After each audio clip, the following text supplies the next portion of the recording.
D'abord à remercier M. Radi Anwar pour son invitation ainsi que toute l'équipe CGM. Je suis honorée aujourd'hui d'être là parmi vous pour vous parler d'un sujet d'actualité et bien sûr d'une grande importance pour tous les Marocains. Ma présentation aujourd'hui, je vais essayer de vous donner un aperçu sur les missions, stratégies, objectifs et services fournis par la CNSS, ainsi que toutes les réformes mises en œuvre par la CNSS pour améliorer la couverture sociale dans notre pays. Dans un premier temps, le discours royal lors de la rentrée parlementaire en octobre 2020, un appel à la couverture sociale pour tous les Marocains a été lancé par Sa Majesté le roi Mohamed VI. Et comme vous le savez tous, la CNSS a été choisie comme organisme gestionnaire de ce projet royal. Ce projet s'étale sur 5 années. On a commencé depuis 2021 et on y travaille toujours. On a commencé en 2021 par les TNS, les travailleurs non salariés. Ça veut dire des gens qui travaillent pour leur propre compte, qu'il n'y a pas une relation salariale entre un employeur et un employé. Le régime général qu'a fait la CNSS depuis 1969, il y avait uniquement l'intégration du régime général, ça veut dire une relation des sociétés. Mais en 2021, et suite au projet royal, on a commencé à intégrer bien sûr les travailleurs non salariés. En date d'aujourd'hui, la CNSS a réussi à intégrer 34 catégories. L'intégration passe des organismes de liaison. Chaque catégorie a un organisme de liaison, soit un ordre, soit un ministère. Ils communiquent les dites listes de cette catégorie à la CNSS et on commence par une immatriculation massive de toutes ces catégories. En 2021, on a intégré la population extramédiste, actuellement appelée Amotadamoun ou Amouchenil, selon le RSU, le Registre Social Unifié. En 2023, on a procédé à la généralisation des allocations familiales pour 7 millions d'enfants. Et en 2025, à l'horizon 2025, Inch'Allah, on attaquera la retraite qui sera obligatoire pour toutes les catégories. Et on va passer à l'allègement des conditions pour avoir l'indemnité de perte d'emploi. Pour les prestations servies à la CNSS, je ne vais pas m'attarder pour les prestations. On a un ensemble, un panier très varié de prestations servies par la CNSS. Mais aujourd'hui, le but, c'est de mettre le point sur les avantages de l'assurance maladie obligatoire gérée par la CNSS. La différence entre les autres assurances privées pour les prestations. Le premier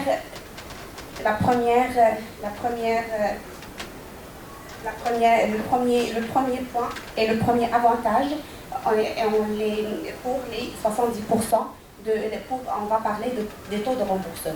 Plus que la maladie et plus que les ALC, les maladies de longue durée et les maladies sont coûteuses, plus le taux de remboursement est élevé chez la CNSS, au contraire aux autres assurances privées dans leur convention.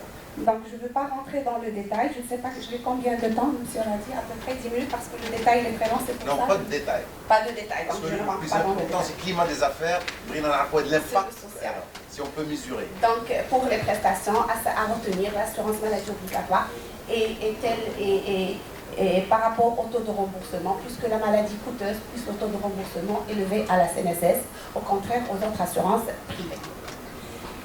La question qui se pose d'elle-même, qu'est-ce qu'a fait la CNSS pour suivre cette montée en charge?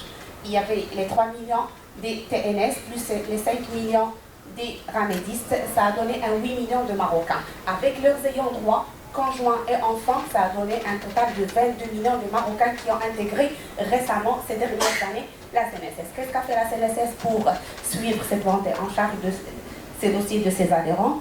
Il y avait, dans un premier temps, notre partenaire de l'ABP, les points de proximité. On a instauré les points de proximité. Sur 2100, sur tout le royaume, on a intégré les 2100 points de proximité. Bikash, Hilet, Wafakash, Damankash, et ainsi de suite. Il y a ces points de proximité dans le cadre de déposer les dossiers sans pour autant se déplacer à l'avance. Et à titre d'information, je vais avancer le chiffre pour la province de Jadida pour le mois dernier. On a 20 000 dossiers à mots. Les 18 000 sont déposés au niveau des points de proximité, sans pour autant les déplacer. Donc, à peu près 85% des dossiers à mots sont déposés au point de proximité. donc pour éviter le déplacement des assurés et de ses adhérents en général. En plus des points de proximité, on a mis en place un serveur interactif et l'application Ma CNSS. Et lors de ces dernières années, la CNSS a entrepris un nombre illimité de services en ligne, et on commence par Damancom depuis 2008. Et récemment, en 2023, on a lancé la plateforme Ta'widati, sur laquelle tous les ayants droit, tous les assurés et les affiliés et les TNS, la CNSS a facilité l'accès aux droits pour ses adhérents. En ayant uniquement sur la plateforme, comme les sociétés depuis 2008, il peut demander une attestation, il peut passer au télépaiement. Pour toutes les sociétés, on avait Damancom, mais actuellement pour les TNS et les assurés, on a la plateforme Ta'widati. Aussi, on a